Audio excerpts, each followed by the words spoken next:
மகா சிவராத்திரி அன்னைக்கு என்ன செய்யணும் என்ன செய்யக்கூடாது அப்படிங்கிறத பார்க்கலாம். வீடியோக்குள்ளே போகிறதுக்கு முன்னாடி நீங்கள் ஒரு சிவபக்தராக இருந்தால் இந்த வீடியோக்கு ஒரு லைக் பண்ணிவிட்டு ஓம் நம சிவாயா அப்படின்னு கமெண்ட் பண்ணுங்கள். மகா சிவராத்திரி விரதம் இருக்கும்போது மனசளவுலையும் உடல் அளவுலையும் விரதம் இருக்கிறதுக்கு முன்னாடி தயாராக இருக்கணும். ஒரு நாளைக்கு முன்னாடி, அதாவது நாளைக்கு சிவராத்திரினா இன்னைக்கு நைட்டு லேசான உணவு மட்டும் சாப்பிட்டு மனசு அமைதியோடு இருக்கணும். நாளைக்கு புதன்கிழமை 26ஆம் தேதி மகா சிவராத்திரி வருது. நீங்கள் இன்னையிலிருந்தே அசைவ உணவு சாப்பிட்றத கண்டிப்பாக அவாய்ட் பண்ணிக்கணும். இன்னைக்கு நைட்டு லேசான உணவு மட்டும் எடுத்துக்கிட்டு கம்மியாக சாப்பிடணும். நாளைக்கு மகா சிவராத்திரி அன்னைக்கு சிவலிங்க வழிபாடு எப்படி வீட்டில் செய்யலாம் அப்படின்னா, சிவலிங்கத்திற்கு பசுவோட பால், தேன், கங்கை நீர் இதெல்லாம் வச்சு அபிஷேகம் செய்யணும். கண்டிப்பாக பஜனை செய்யுங்க. நாள் ஃபுல்லாக சிவபெருமானோட பஜனை செய்கிறது மூலயமா கண்டிப்பாக மனசுக்குள்ள ஒரு அமைதி கிடைக்கும். விரதம் இருக்கும்போது எதுவுமே சாப்பிடாம பழம், பால் இந்த மாதிரி பிற விரத உணவை மட்டும் நம்ம எடுத்துக்கணும். மகா சிவராத்திரி அன்னைக்கு நைட்டு ஃபுல்லாக கண் முழிச்சு சிவபெருமானோட மந்திரத்தை நம்ம ஜபிச்சுட்டே இருக்கணும். அது மட்டும் இல்லாமல் எல்லா சிவன் ஆலயத்திலும் சிவபெருமானுக்கு 4 கால பூஜைகள் நடத்துவாங்க.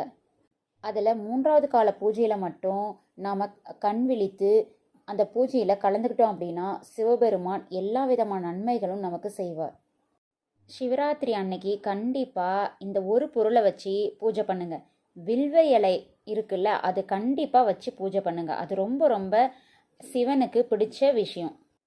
ஏன்னா ஒவ்வொரு கால பூஜையிலும் ஒவ்வொருத்தரும் வழிபடுவாங்க.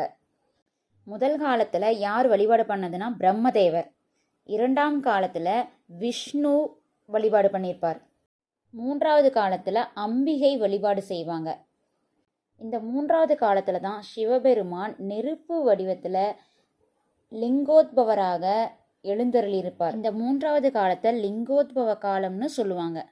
இந்த காலத்தில் நாம் கண் விழிச்சு இருந்தோம் அப்படின்னா எல்லா சகலவித நன்மைகளும் கிடைக்கும் அப்படிங்கிறது நம்பிக்கை. 4வது காலத்தில் தேவர்கள், ரிஷிகள் இவங்க எல்லாரும் வழிபடுவாங்க.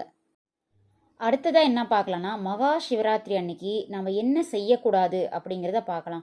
இந்த நாளில் யாரையுமே நம்ம திட்டக்கூடாது. எப்போவுமே நல்லெண்ணங்களை மட்டும் மனசில் வச்சுக்கணும்.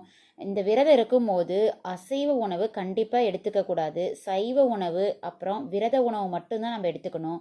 மது, புகைப்பிடித்தல் இந்த மாதிரி எந்த விதமான போதை பழக்கத்திலிருந்தும் நம்ம விலகியே இருக்கணும். விரதம் இருக்கும்போது சுத்தத்தை மட்டும்தான் நம்ம பேணி பாதுகாக்கணும்.